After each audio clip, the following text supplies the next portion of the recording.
joining us today. Welcome to the How to Monetize Your Art Hang event. This panel is for Scottish hip hop creative entrepreneurs. And what that means is that it's for folks who are not only music makers and creatives, but also those who are really passionate about understanding and building an infrastructure in terms of the business side of your artwork, and looking at all the different ways that you could engage with different revenue streams. So I suppose a subtitle could be how to make money doing what you love. So that leads us beautifully to why we've got our panel with us today. So to help us kind of explore this topic, the organizers of Hang have brought together Kwame, Susan, and Xander, and myself. Guys, if you'd like to introduce yourself. Kwame, would you mind going first? I'm Kwame Suffer. I'm the Grants and Programs Manager at PRS Foundation, and I look after the industry funds, which are Hitmaker, PPL Momentum, and International Showcase Fund. Great, thanks, Kwame. And Susan? Hi, I'm Susan. I am a music publisher at 23rd Precinct here in sunny Glasgow. My main role is I look after songwriters and composers, producers, anybody that writes music essentially. And I'm also the project manager of Resonate, which is an annual conference event taking place in Glasgow again. And yeah, just that's me in a nutshell. Thanks, Susan. And Xander? My artist name is Fliptrix. I'm also part of a group called the 4 Owls, and I'm the founder and director of High Focus Records. Yeah, so a musician and a label owner director. Fantastic, thanks. And hi everyone, my name is Suzanne Miller and I head up Help Musicians here in Scotland. And just so you know, Help Musicians has been providing support and opportunities for musicians in all genres and at every stage of their lives. We're an independent charity and we're really interested in making a difference to the lives of musicians. And we do that by offering health and welfare services, creative development funding, which I suspect is why I'm here today. We do a lot of groundbreaking research. We have a 24/7 mental health helpline, which is for the whole of the music community. And we also have a really popular hearing health scheme. So if you guys are interested in any of that, you can reach out to us. All right, so back to the topic at hand. One of the first questions we want to start addressing is looking at what are the pathways in which musicians can start to generate revenue. What would we use them for? And I wanted to kind of kick off talking about funding, because I know when I speak to a lot of people, the first thing they think they need is funding. And I'd like to kind of demystify what funding is very quickly, discuss a little bit about what's out there, and discuss a little bit about where you need to be in your career to be able to access that funding. So Kwame, in your capacity, certainly being here for the PRSF, would you like to talk to us a little bit about what the funds are that you mentioned earlier and how people could access those? Oh. The PRS Foundation has got quite a broad range of funding schemes for musicians, which is really helpful. I think some musicians may struggle to kind of self-identify where they're at in their career. So for those particular reasons, there is funds such as the Open Fund, which is a fund for all career levels. Outside of that, the funds I look after, the industry funds, are much more concentrated in, I guess, the more professional end of the musicianship, as opposed to the creative aspect of things. Hitmaker Fund is a fund for behind the scenes musicians, and it funds the creation and the kind of development of that talent of music creators who don't normally sit in the front side of things. They sit behind. They're the ones writing the songs for the producers or producing tracks for the main artists, and they kind of sit in the background. And that fund is one of its kind, and that fund is set up to protect and support the lesser known and the less visible aspects of the kind of music creating dynamic. There's also the PPL Momentum Fund, which I mentioned, and that is for artists experiencing very noticeable and identifiable momentum in their career. That momentum could be coming from streams from DSPs, industry kind of insight and conversations, potential label interest, and just an overall groundswell, which we actually leave the artist to kind of identify depending upon their genre. So PPL Momentum isn't genre specific, but we allow that artist to come in and articulate why this application, this money that they're applying for, is crucial to their career development. They have to be at a crucial tipping point to be successful. And the last fund that I look after in my kind of my trifecta of industry funds is International Showcase Fund. Mm-hmm. And that is the support of artists to be deemed as export ready, and to kind of broaden their international capacity. And we ask artists and musicians to provide official invites from these showcase. And we'll kind of touch on the difference between a showcase and a festival, but a showcase where delegates are attending, where networks can be built and conversations can be forged to kind of maybe lead on to kind of major label situations or publisher situations. So we support that activity also. So there is a lot of funding opportunities available to musicians. I guess the tricky aspect for musicians in this day and age is kind of self-identifying where they are at in their career. What is their tipping point? What is their barriers? Is there more for them to do in that genre?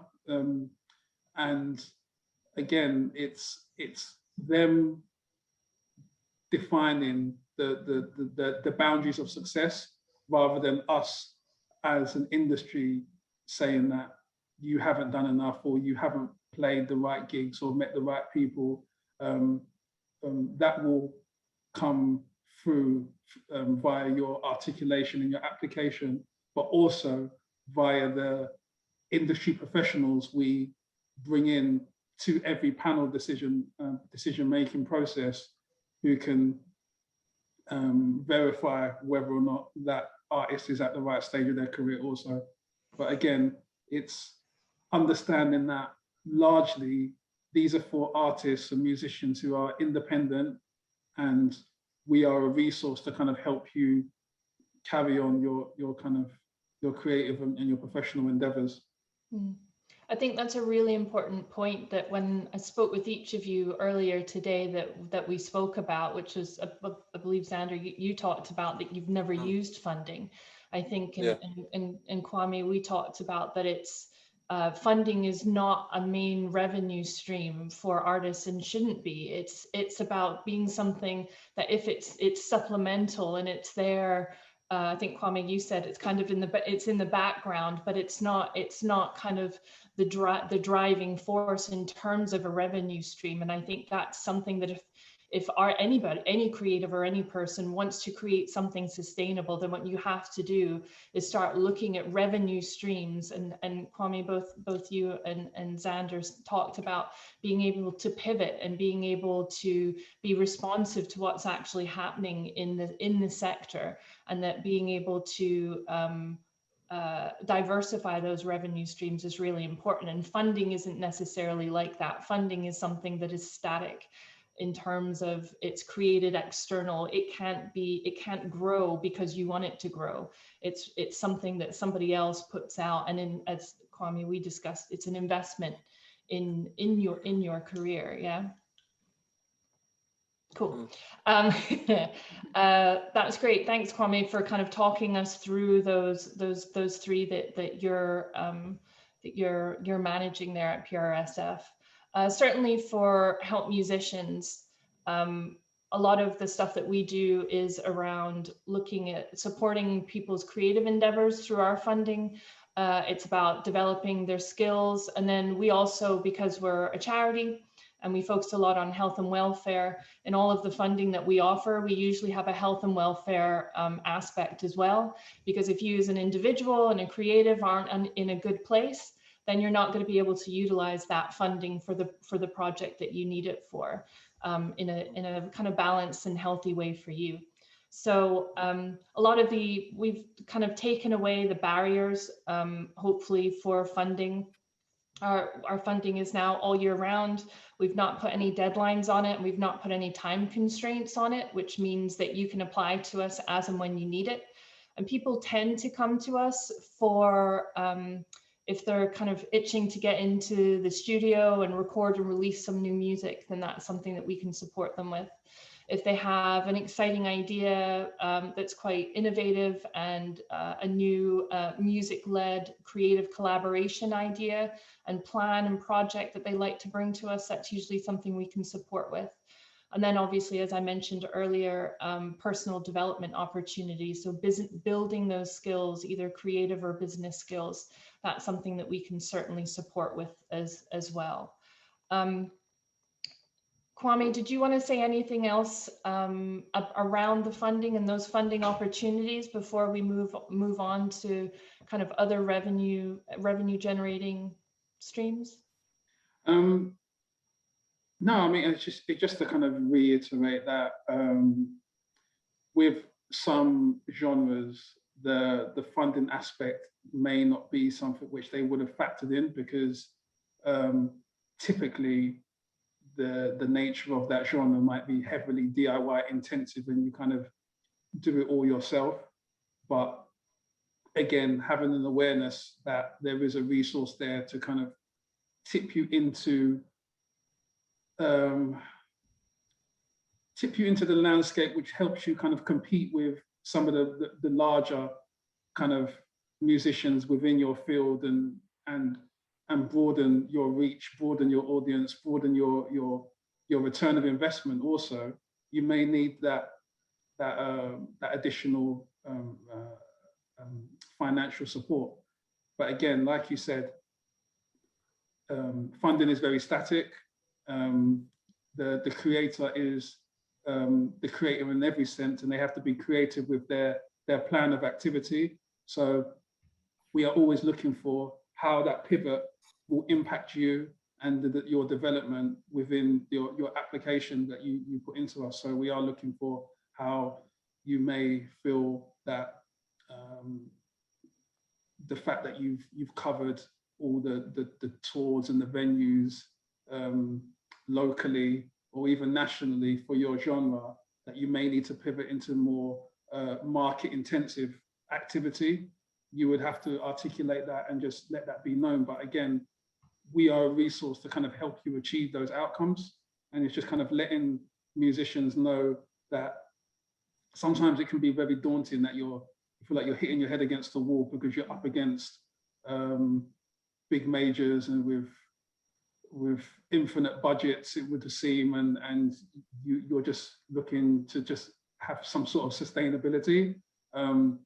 We want to be a part of that plan to be sustainable, not the whole. We want to, because that's not helpful for anyone, for you to be reliant on us and so on and so forth. But if you have a great plan to kind of actualize that momentum, and it needs some of the funding that we provide through some of our schemes, we'd be happy to do that. That's great. Thanks, Kwame. And that's a really nice kind of segue, because again, I think I spoke to all of you about the idea of planning. And I think whether it's you're looking for funding or you're creating your own business revenue streams, having a really robust and well thought out plan before you even start those activities.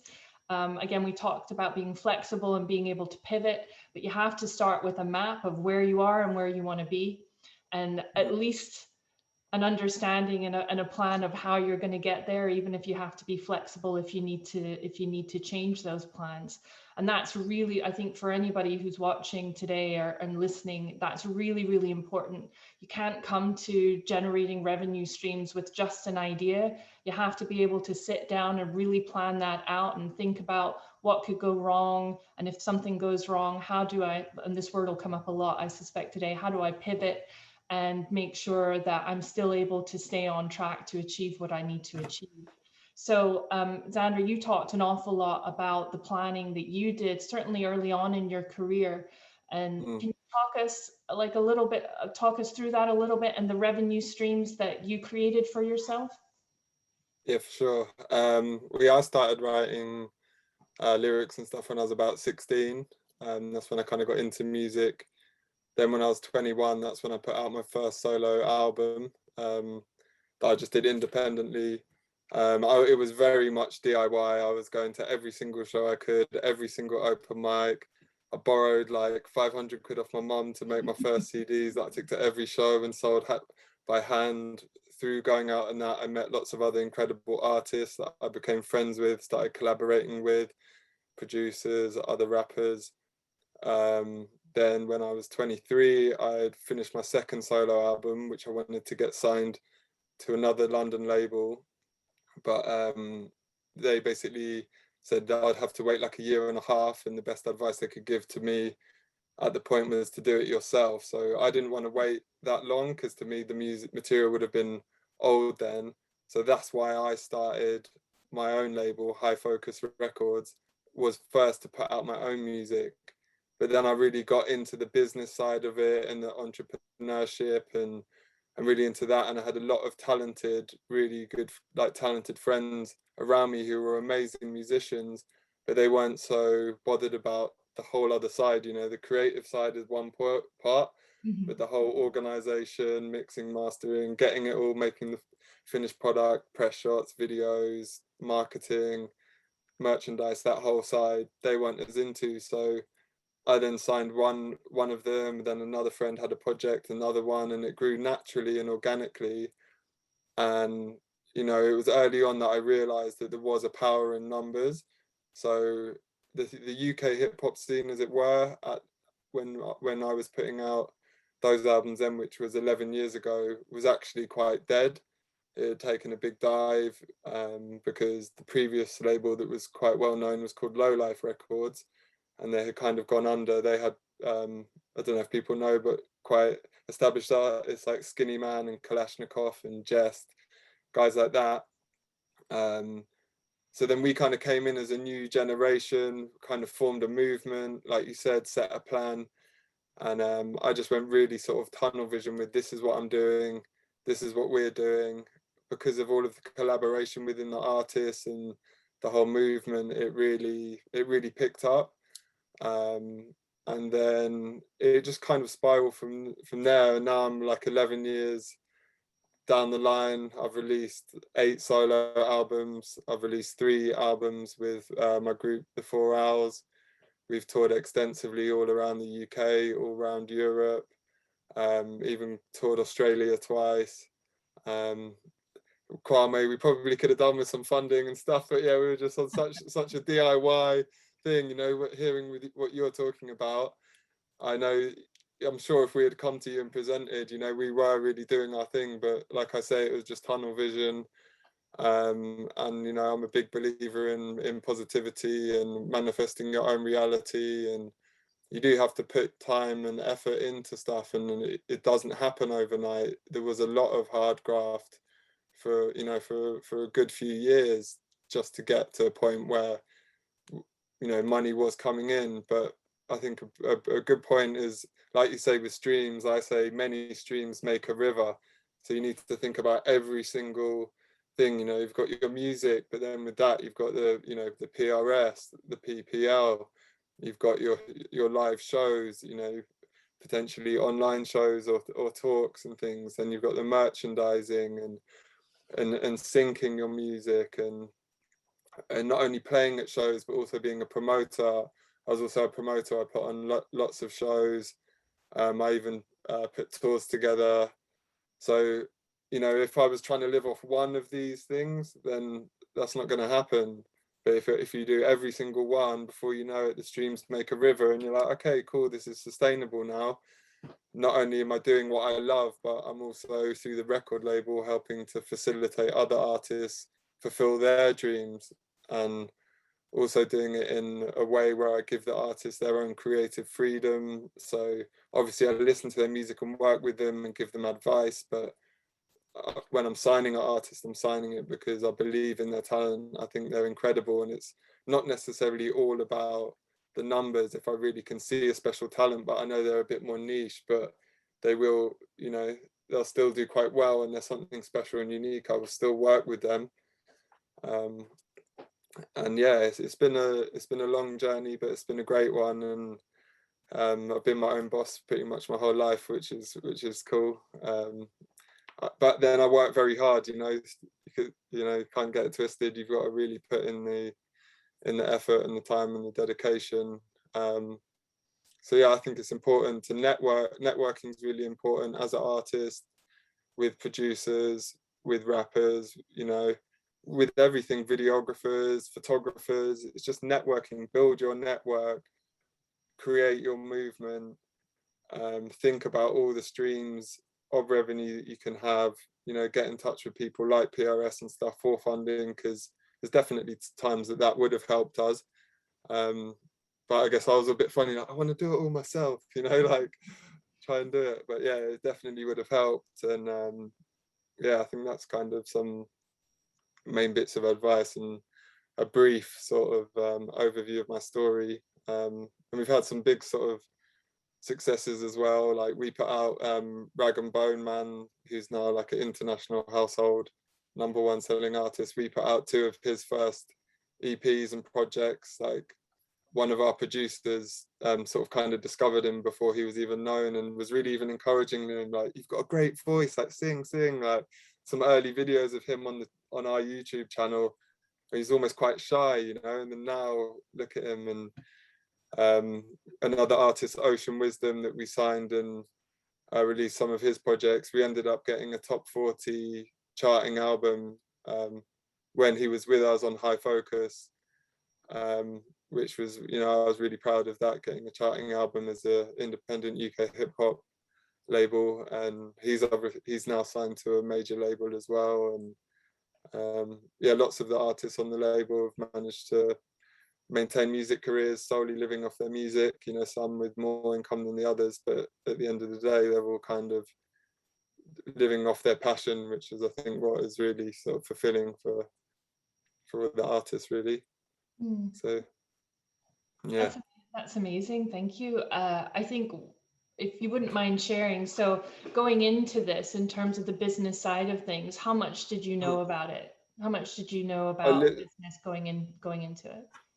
I mean, I literally learned every single thing myself as I went along. Yeah. No one really taught me anything really. I mean, when I started the label, I was at music college. I was at a music college. I did like a 2-year music college thing, which helped me. That was more to learn about, you know, learning how to use Logic and the kind of the sound recording stuff. But they also told me some vital stuff, like make sure you register with PPL, make sure you register with PRS. Yeah. You know, just the kind of very basics of setting stuff up. And that's when I established the label. But then a few months later, I'd left college and I just did everything off my own back and learned everything myself. But I think it's passion, dedication, believing in yourself, and knowing that you can manifest your own reality if you really go for it, basically. Amazing. And I think and Kwame, if you don't mind me talking a little bit about the work you do that's non-PRSF, I think kind of in speaking with both you and Xander, you kind of talk about a lot about the collaboration and the way that you created your labels through collaboration to almost create an infrastructure for your genres in the music landscape. And I think that's a really powerful and really that I would love kind of the hip hop community here in Scotland to hear a bit about as well. Kwame, do you mind talking a little bit? I know we brought you in here as the RSF, but I think it's an important story and experience. Yeah, sure. I mean, Xander's story is like, it's incredible, and it's a similar thing that you find that when you're in a situation where there isn't an outlet, there isn't a means to kind of deliver your type and your style and your way of music, then you undoubtedly you have to build it. Yeah, and it's almost that you kind of pushed into that really uncomfortable situation, and like Xander, you're not formally trained or educated in how this works or how that works. I mean, luckily the universe puts the necessary people in your space, and you have the conversations, and you find it out in dribs and drabs. So it's like a really, really, really long apprenticeship of sorts. Yeah, because similarly, I had my independent label since 2009, and that kind of occupied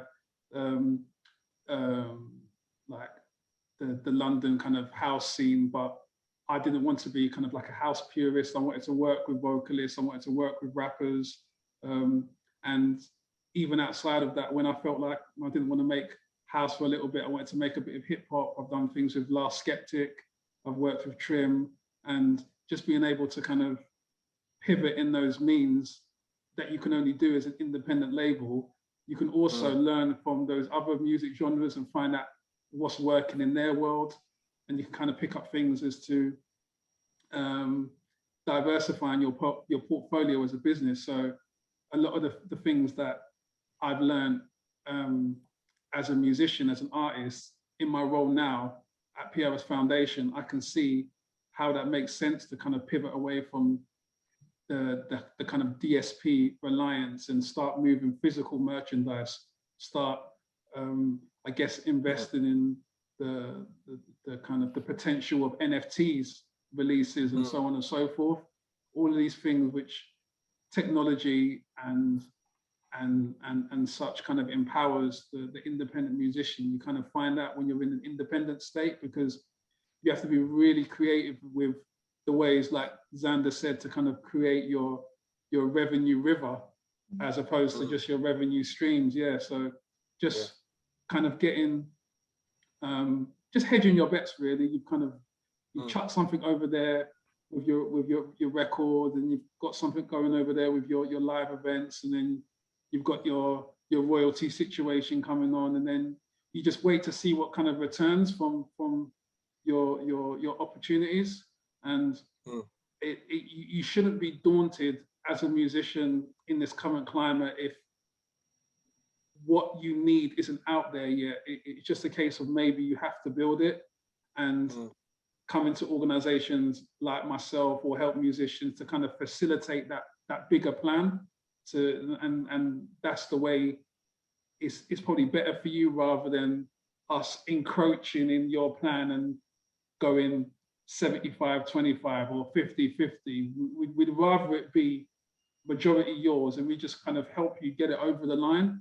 And that comes from just understanding in this your journey through your respective genre, how it works, why how it works, who are the kind of the different parties that can help you, and then you can kind of go forth with your plan. And just going for it, really. Amazing. Thank you. Yeah. Thank you, Kwame. Xander, do you want to add to that?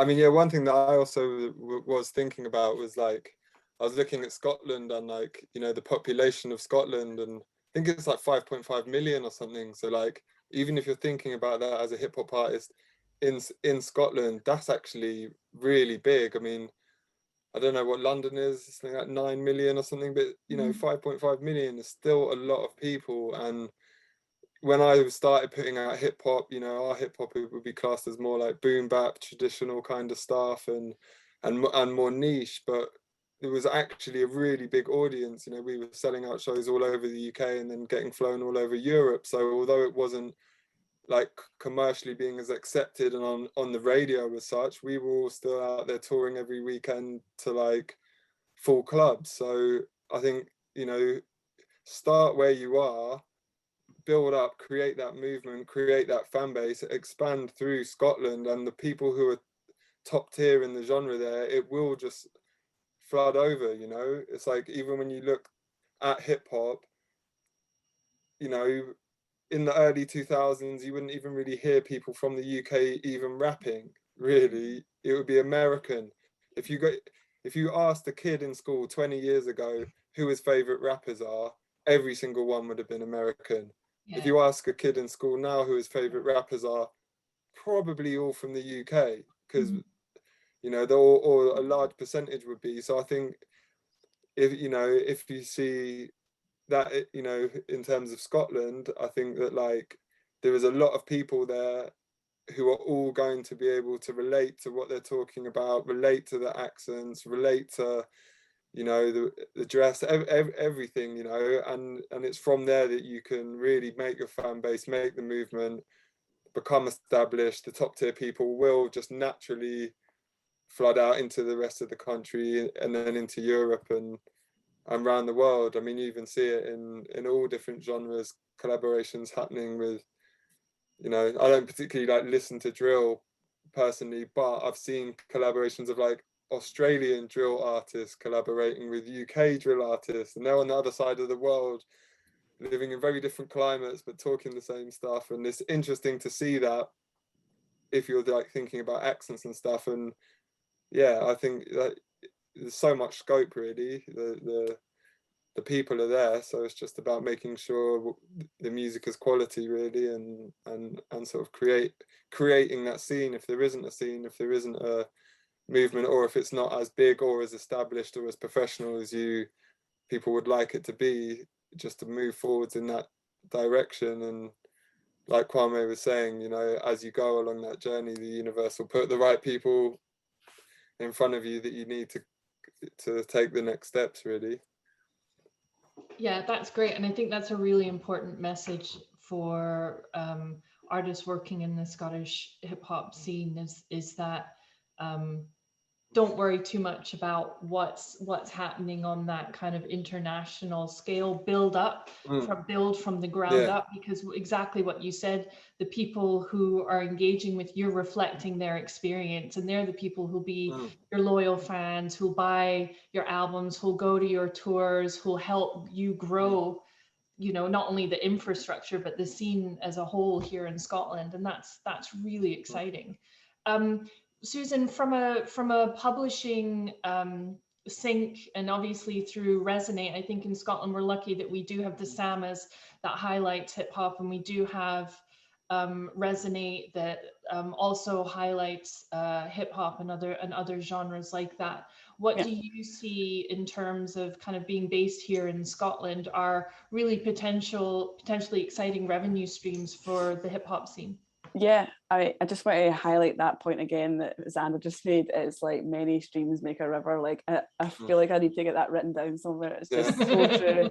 And you know, and like my main role is within the world of publishing. So if people don't know what that is basically I try and so songwriters and producers, people who create music, basically I try and get their music commercially exploited so that they're remunerated through royalties when their music's played on the radio or when their music's streamed or it's synced. So if anybody doesn't know what a sync is as well, that's when your music's put to move an image. So games, TV, ads, trailers, all that sort of stuff. So there's all these potential routes for revenue. And I think, you know, the guys have made a good point. It's about knowing the basics. Like PRS is the Performing Rights Society. So it's a collection society for songwriters and composers in the UK. So if you're watching this and you write music, if you write instrumentals, if you write lyrics, if you write anything like that, then I would highly urge you to go and join after this session. I think if memory serves me right, there is a one-off fee. I think it's about £100, but that's you for life. And you know, it's not just your own works that you can register. If you collaborate with someone else, or if you write a verse for something else, and you can negotiate a percentage with that person. So it might not be your track, but you've maybe featured, or you've written a verse, or you've, I don't know, MC'd or whatever. So there's lots of little, like you say, it might not be loads of money that's coming in that one stream, but collectively together, you know, you've got that, you've got PPL. So I'm doing the boring chat with all this is really important stuff, and both Kwame and Xander mentioned both of those. So obviously, so, Kwame PRS, So PPL, if you don't know, it's Phonographic Performance Limited. So that is the collection society for essentially if you play an instrument or you make any sort of audible sound. So that could be, you might produce, like you might play a synthesizer, you might play drum pads, you might rap, you might whatever else. Then you should join that. And Xander, maybe you can correct me if I'm wrong here, but I think there's two different accounts you can set up on PPL. So a recording rights holder account. If you have your own label, you should definitely set that up. And if you're a performer, then you should set a performer account set up. I mean, if you're a self-releasing artist as well, I mean, you know, it's maybe a good idea to create a label, you know, just, you know, pick something that means something to you. And that means that you're maximizing the income that's rightfully yours, essentially. If you is that correct, Xander? I feel like my brain's going a bit mush. Yeah. As far as I recall, that is correct, and I think that's a really good point as well. I would reiterate that one. If you are a solo artist, even if you're only planning to release your own material, creating a label to do that is a great thing to do, because you can also make that a brand and tie that in and do merchandise for that too, and it just leaves you open to the possibility of signing other artists and working with other artists, or putting that, you know, into branding shows and stuff. So I think that's a good point. I think such a good point is, like, you might be doing lots of different things. So you might be writing music, or you might be producing, you might be you know, maybe an artist yourself. It's just really trying to connect those dots so that it makes sense for an audience. So like creating a brand, I think, is a really, really good idea. I think there's a couple of examples in Scotland of people that have done that recently. To memory Bems, who's up here, who performed at Resonate last year. He's got a new clothing brand, and he's got just because he's in my brain, he's recently collaborated. I know people have mentioned collaboration as well, but, you know, reaching out to artists in different territories, I think that's, from a publishing perspective, that's something that we do a lot of, is reach out to other publishers or other songwriters in different territories. I'm thinking of an example. Kobe Anyame collaborated with Manifest, who's a Ghanaian rapper, on an album track a few years ago, and it got nominated for Scottish Album of the Year award, I think. So that essence of collaboration and then sharing your sort of creative process with people can ultimately benefit you in a remuneration sense. It's quite a hard thing to say.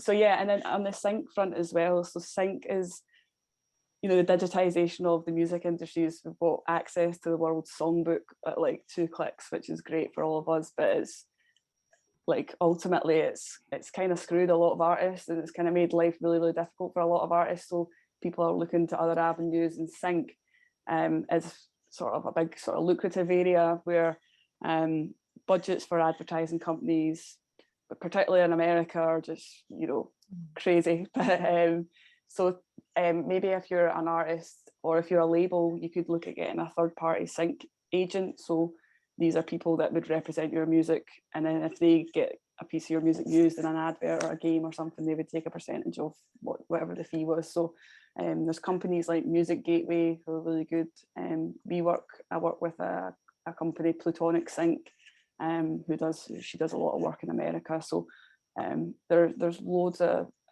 sort of companies like that that's worth researching. Sorry, Xander, on you go. No, that's good. Oh yeah, sorry. I thought you were going to say something, sorry. So yeah, and what else was I going to say? I think that's pretty much covered. Yeah.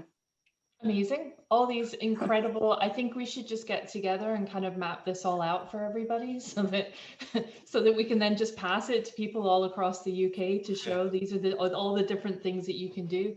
I was thinking a lot there, Susan, when you were talking about, I think about like Chem 19 and Rock Action, where you've got these creative, you know, Mogwai obviously was a band, and then they created a label, and then you know what I mean. It's that, how do you grow like almost like a mini infrastructure based around the art that you create, and then almost if enough people, so both Xander and Kwame, both of you have created a label, you know, and then you collaborate with people who are of same or similar genres, and then you start to grow. It starts to grow from there until everything starts connecting across the country, doesn't it, and across the genre. And I think that's something that's really exciting. And Kwame, what you talked about is that not waiting for some kind of larger entity that doesn't really understand kind of the ambitions and the passion and the goal of your genre and what you're trying to do, to come to you and say, oh, you know what, we think you're unique, we think you're special. It's got to be turned around, and you have to get out there and start saying, this is what's unique about me. We spoke about, you know, unique selling point, which is a very business term, but it's true. What is it? You know, embrace what makes you different in the landscape of your genre, and then how do you start to market that and engage with other people who also have their own USP to create something that's quite exciting. Yeah. Mm-hmm. And the one thing as well is how authenticity impacts the longevity of the music and the scene as well. Mm. If you have an authentic kind of genesis of the scene, where from the beginning, the people who are heavily invested in it are there, they're creating the labels, the DJs, the tastemakers, the bloggers, they're all invested in it. What happens is that the growth of that network comes from such an authentic space that the actual core values of that scene, they hang around a lot longer, rather than kind of being, I guess, in some ways tainted by aspects which only care about the return of investment from an economical perspective. So if you've got a few labels, independent labels, and they're all kind of operating in their own space, but they intersect via their discography and their roster, because ultimately you will have some people who aren't exclusive to some labels, and they'll bounce around or they'll collaborate with people on different labels. Before you know it, the scene is growing. You're having parties and you're having events, and the people at those parties play at similar parties and so on and so forth. But again, it all comes from those individuals, and in essence, they've operated independently in their silos, but they've actually connected in some way through their own personal endeavors, because they've just got their own genuine, authentic passion for the music.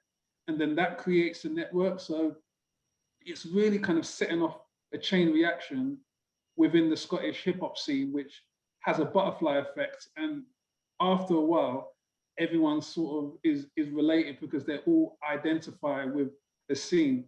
Now, the reason why this is important from a funder's perspective is because that scene growing at the same time, they'll all recognize the identifiable metrics of what is considered success in that scene. Yeah. So they'll all know, yes, we recognize being played by that DJ, that's big. Or we recognize playing that gig, that's big.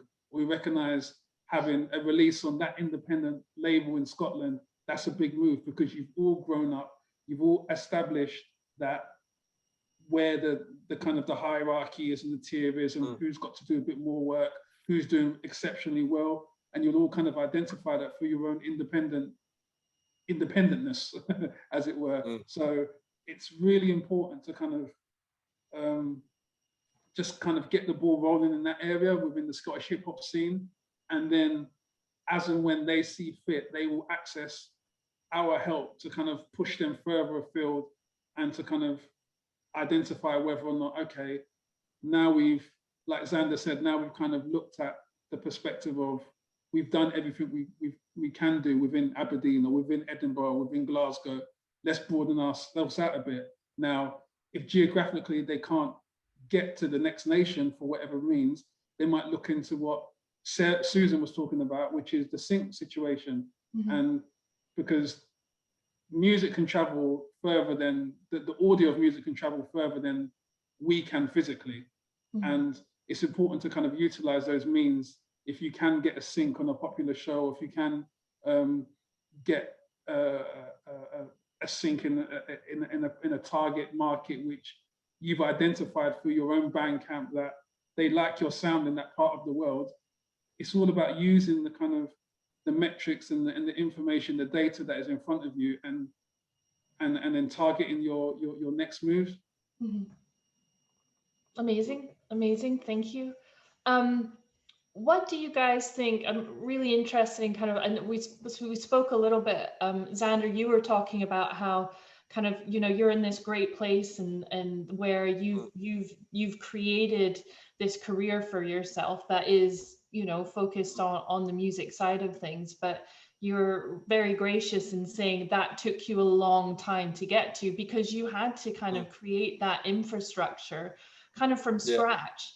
But you were also talking about someone that you brought onto your label, and that it was like, because you and your peers have created this infrastructure that now you're able to support, you know, up and coming artists or new artists who have projects that gather momentum and are able to generate revenue a lot quicker than maybe it would have been for you or for Kwame when he was setting up his label as well. Tell me a little bit about that artist and what their journey was like.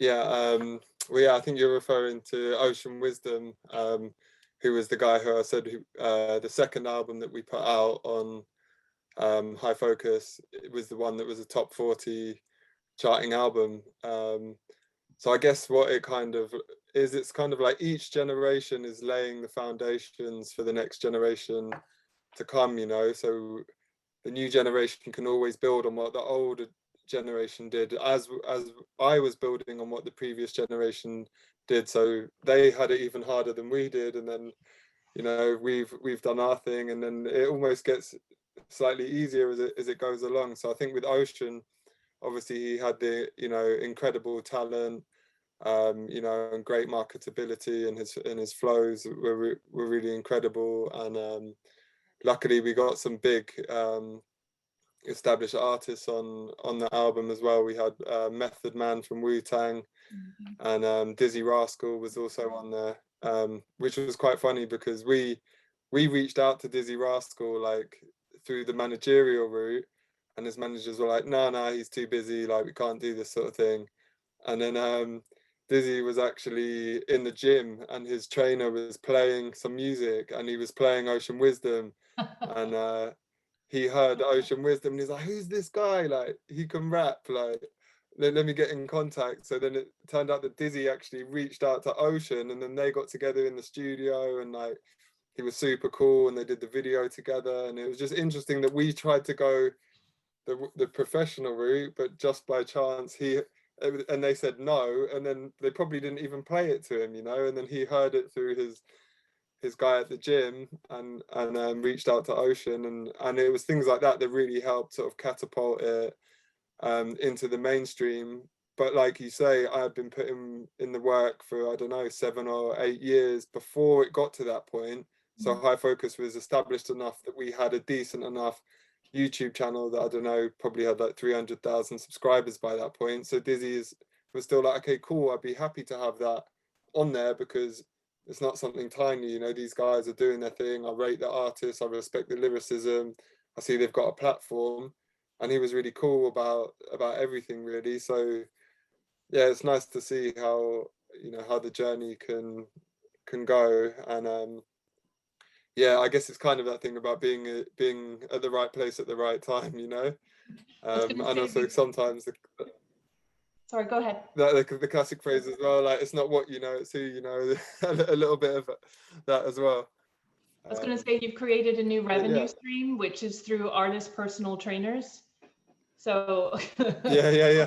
We've created this revenue stream. So who are their hairdressers? Who are their personal trainers? And how do we get our music in those spaces? That's genius. That's hustling. Yeah, for sure.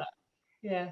So that, I mean, that's really interesting. I think too, sometimes musicians put an awful lot of pressure on themselves to kind of make that you know, make that career within like 1 or 2 years. And I think especially when you're looking at creating an infrastructure, you need to be, you know, give yourself more time to create that. And one of the things that I really love that you were talking about, Kwame, in terms of kind of not just now, but also like some tips for artists in the next 2 years in terms of monetizing their music.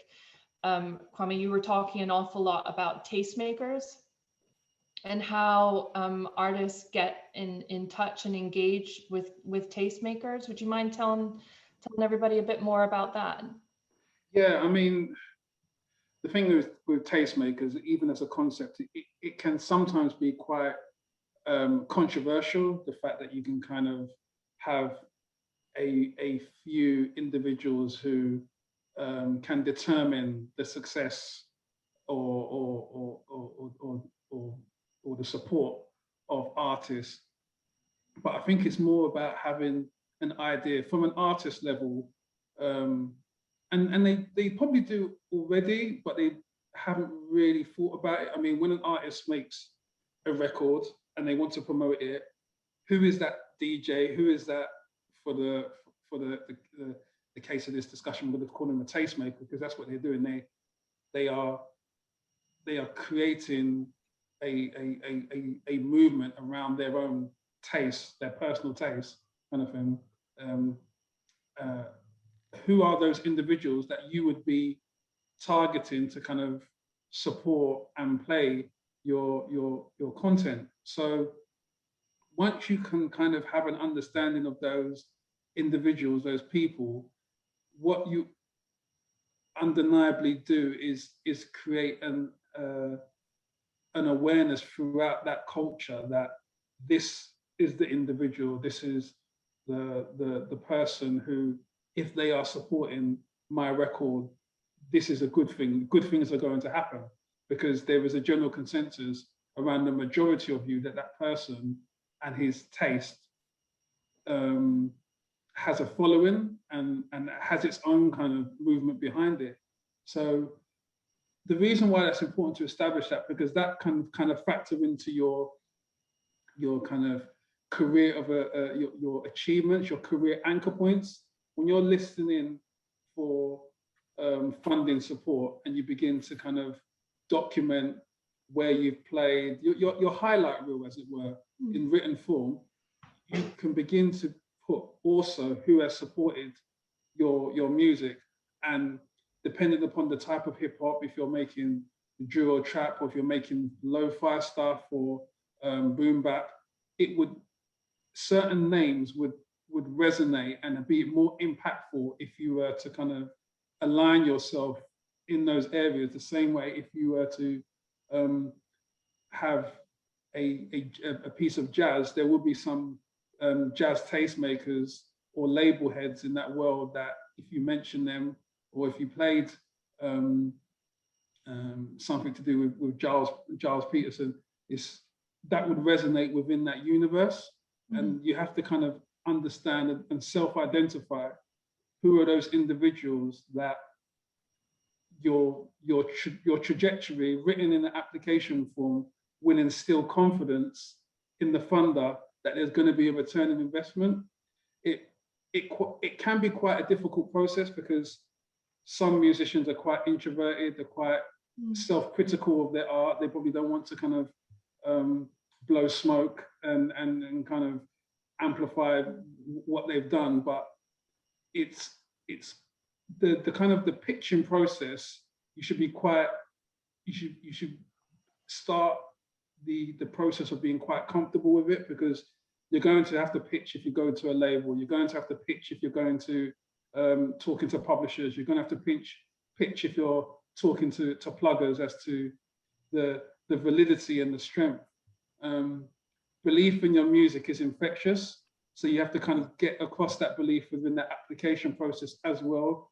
I know within some of our schemes we allow applicants to apply via video, so you can upload a video, so it's not just written form.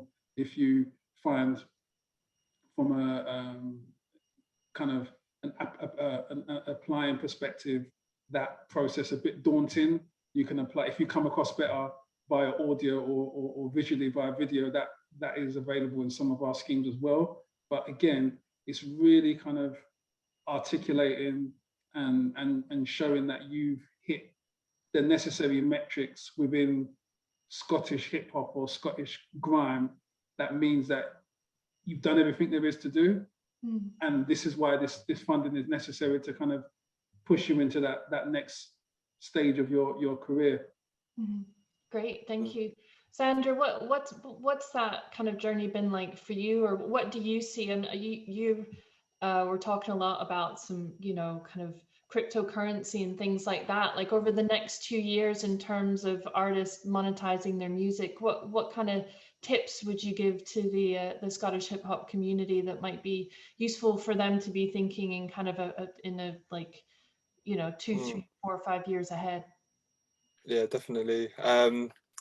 One point that I did want to touch on that Kwame was just before I addressed that one is kind of like being persistent as well. Like even with sending stuff to radios and tastemakers, and even like bigger, more established artists that you want to work with, if you get knocked back once, don't just stop there. Like keep going, keep trying. Like even some of the hip hop artists that we've worked with, you know, some of them were like idols to us when we were kids. Like, you know, I've worked with DJ Premier, and you know, to me when I was a kid, he was like a hip hop god, you know, and now I've got a record with him. So, but that was, we had to work for years to get that. So many emails, going to shows, meeting him in person, negotiating with the manager. And it's like, it doesn't always come overnight. And even with the producer Leaf Dog of the 4 Hours, he's now pretty much produced, he had a big list of like all of these famous like American hip hop artists that he wanted to work with, and now he's pretty much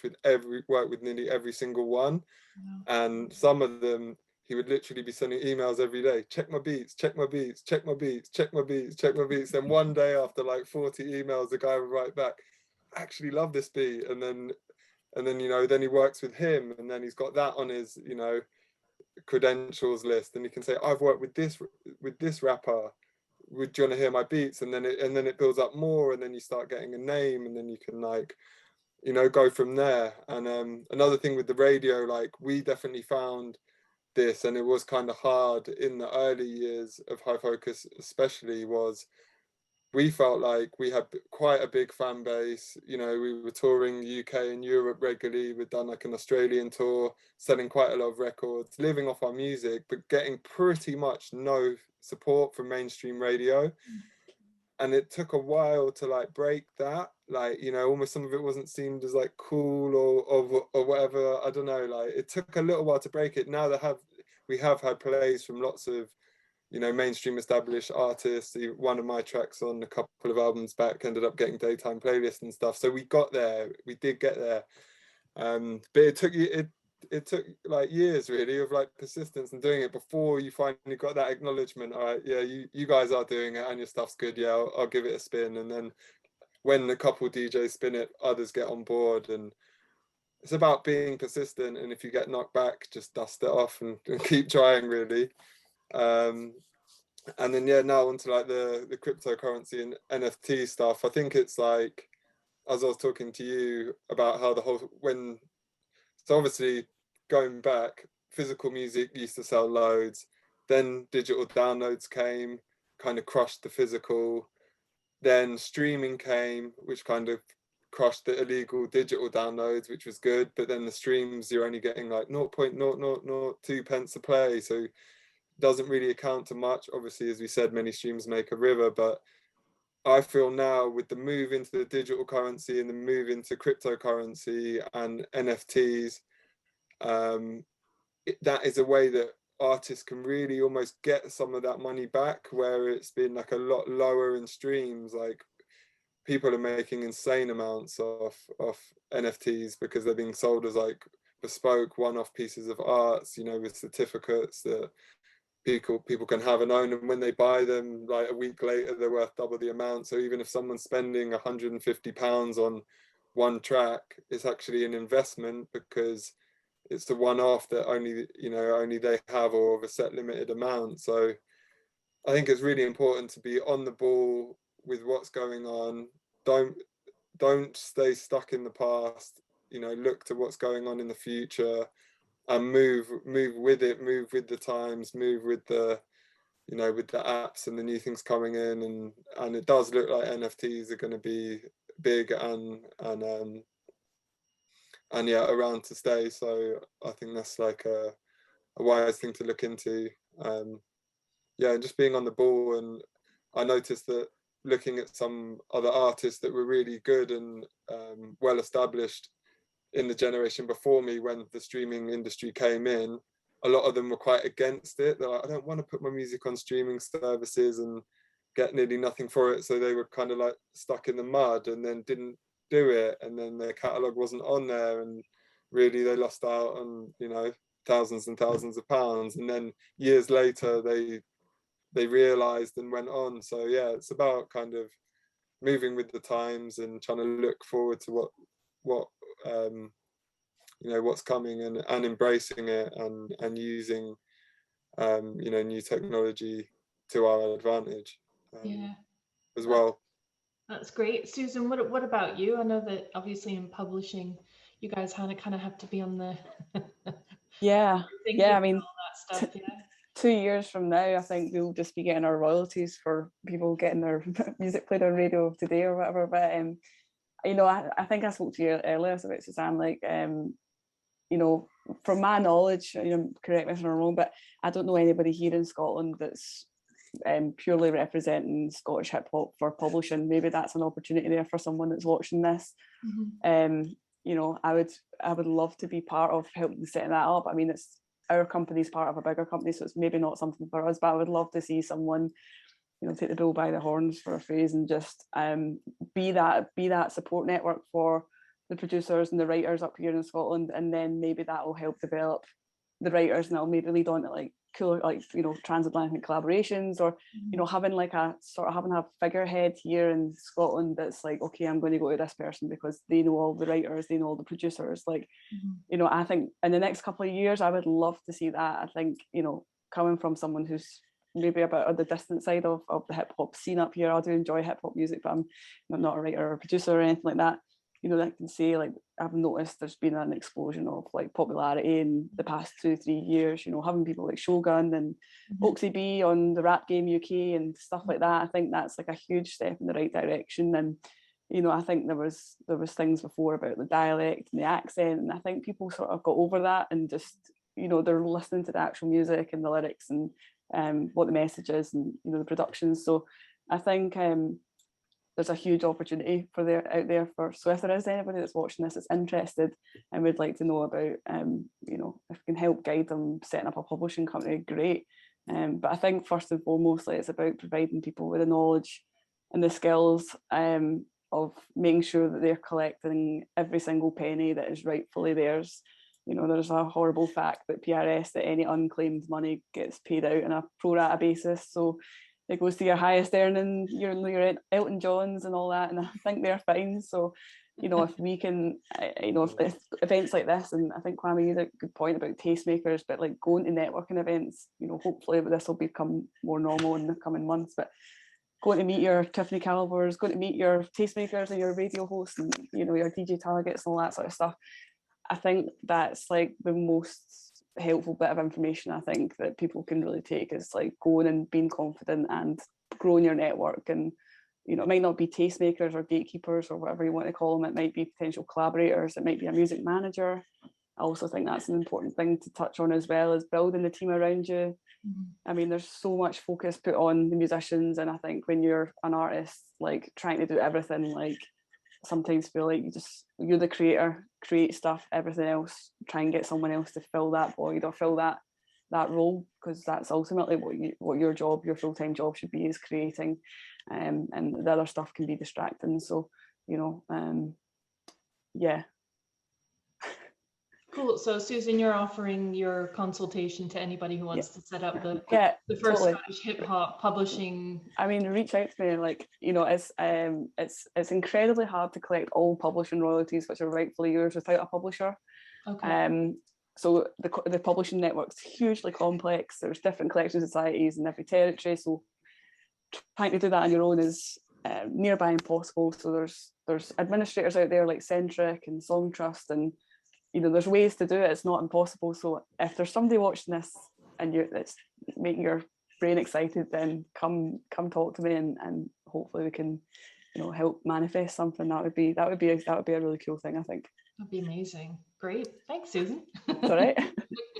I'm prepared for the influx. Yeah.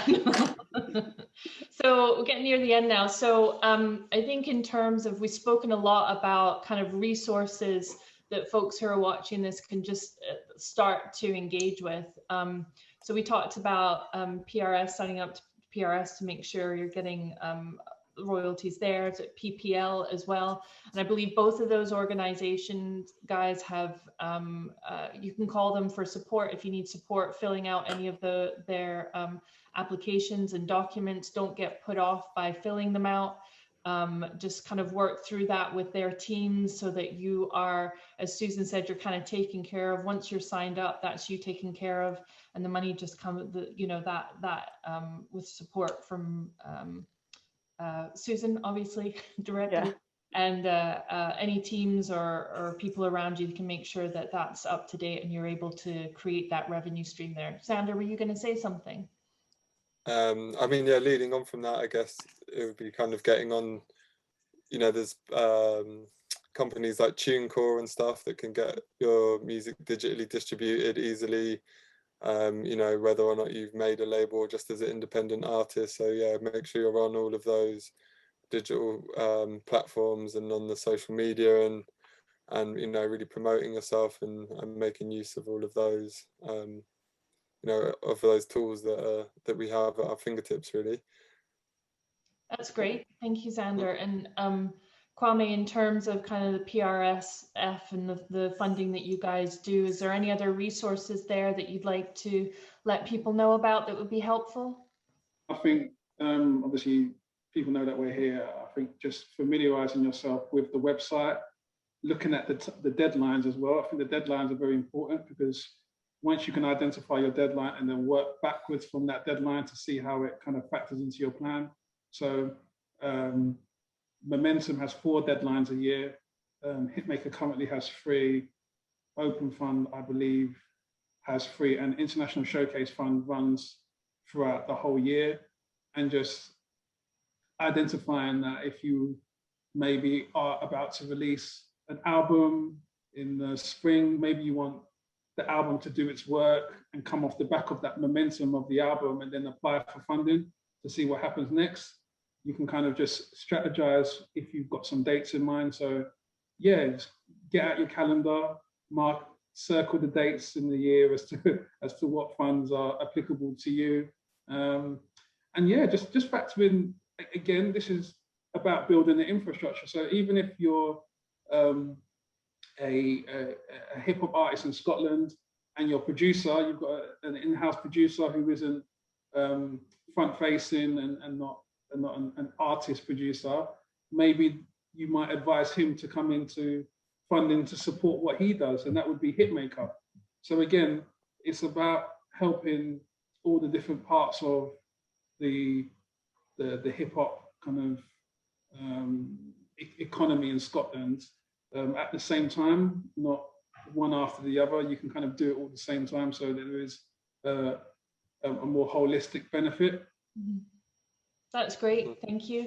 And just to let everybody know that, as well as the Help Musician funding that we said is available as and when you need it, we do also have a really great, huge funding wizard, and that's specifically about music funding. So all the amazing funds that PRSF will be kind of itemized on there. Our funding will be on there, but also everybody else's potential funding. And you can break that down by country if you want to. You can break it down by genre. So you can break it down by the reason you want the funding. So please feel free to use that. Again, we're a charity, everything is free. So engage with that. It's funny, none of us spoke about Patreon. I don't know how you guys feel about that. I know I had a really, really lovely, really well-known artist come to me kind of after lockdown started last year, talking about, you know, I'm such a touring live artist. This is, what do you think of doing a Patreon? And I was like, well, yes, absolutely. You already have an audience. And it was that idea that I think she wasn't sure that people would even really be interested. And as far as I know, her Patreon's like taken off. She's doing tons of stuff. So she's now created this revenue stream where no matter what happens in terms of touring and things like that, she now has this income that is there and that, you know, is now a part of her wider plan that wasn't there before. So just really quickly, if you guys, what are your thoughts on Patreon, and is it something that you would see as a revenue stream if you needed it? I think any of those platforms which kind of democratize your music and help you identify who is out there, who is engaging with you, like Patreon, like Bandcamp, is always going to be a lot less misleading than things such as Twitter and Instagram, where the numbers are there, but you can't really see, if you was to do a headline event next week, how many of those people would actually turn up. Patreon and Bandcamp it does what it says on the tin.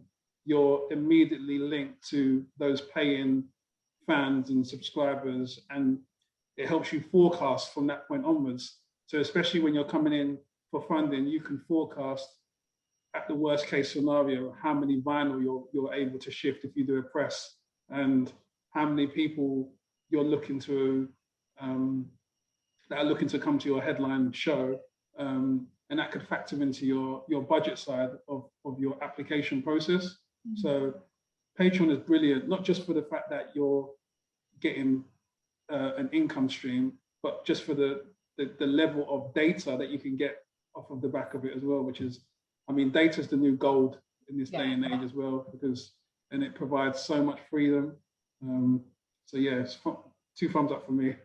Cool. Yeah, it means you know what you're talking about, right? In terms of who your audience is, that level of loyalty, like you said, how followers convert into kind of customers too, isn't it? Yeah, Susan, what are you going to say? I was just going to say it's another stream to the river, if we're going to use that phrase. I think it's been the phrase of this topic. But yeah, I definitely think the pandemic obviously forced people to be, you know, perhaps more, I'm not going to use the word innovative, but, you know, look at other areas that, you know, having the whole live industry swept from beneath our feet really caused panic amongst other things. But, you know, maybe there is these small positives, and, you know, even when live shows do come back, Patreon's still going to be there and you can still have this exclusivity, and I think that's a really positive thing. So yeah, and it's good to see Scottish artists making use of it. I think it's fantastic. Definitely. Xander, is it something that you've used, or what are your thoughts? Yeah, I mean, I definitely think it's a positive thing. I haven't used it personally, but I've looked around it and stuff, and yeah, it kind of goes back to what I was saying about really just utilizing all the tools that we have, you know, to make the most out of everything. And as Kwame was saying, really, you know, data is such a useful tool to know what you can and can't do, and how to gauge, you know, even what venues to play or book on tours by looking at the data you can get from even Spotify and things like that, find out which countries are streaming most and listening. And we obviously with Patreon and Bandcamp, when people are doing the sales, they're the people that are really putting the money there, so they're the more people that are likely to pay for the show ticket or to pay for the vinyl, really. So yeah, it's just utilizing stuff. I'm still a little torn personally about like online shows and real shows, because I love real shows, and I'm not so convinced about the whole mainstream narrative personally. And I've been on the road for over 10 years doing real shows, so I want to be able to do them like we used to, you know, have that real human to human connection. I think is really important and incredible. But in times where that's not possible and stuff, and being able to utilize other mediums to generate money, still do your art, still keep your fans happy, I think it's definitely a great thing for artists, for sure.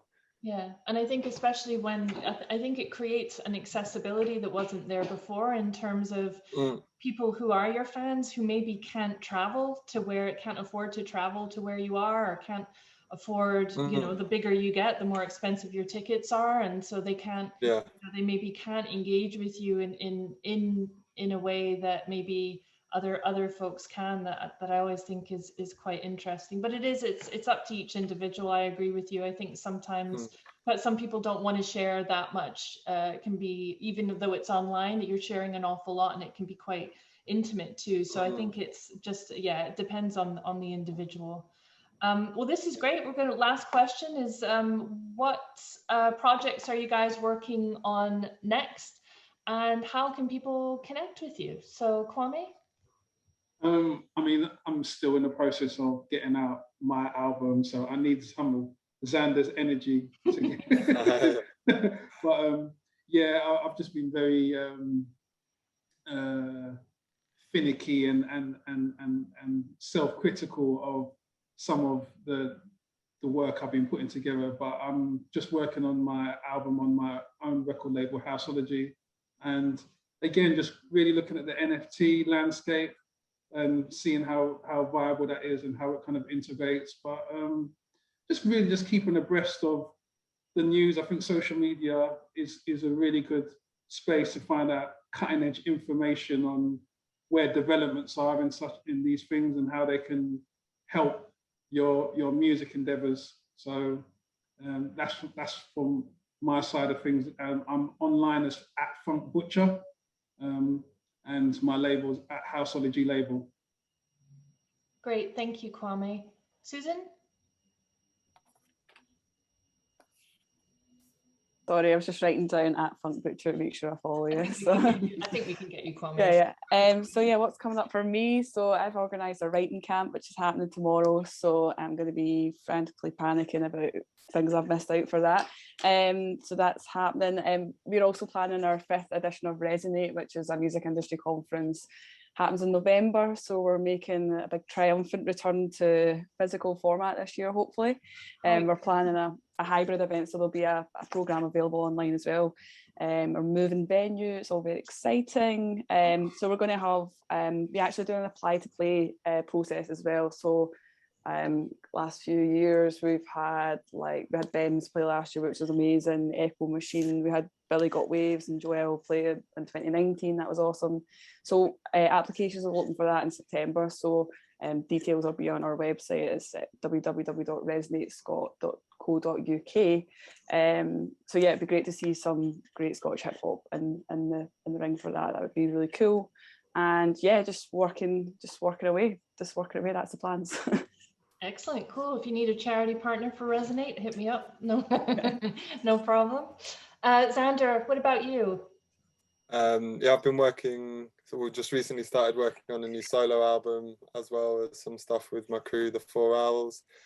And yeah, just working hard at High Focus as always with lots of other artists. Should be having a release out sort of once every 6 weeks, a new album. And yeah, if people haven't heard of us, I'd recommend you check out our YouTube channel, which is High Focus TV. And yeah, there's hundreds and hundreds of uploads on there and new content going out every week. So that's a good place to start. Or the label website, which is high-focus.com. And yeah, my socials are Mr. Fliptricks with an X, or the 4 Owls. So yeah, that's been really good to talk. Yeah, really enjoyed it.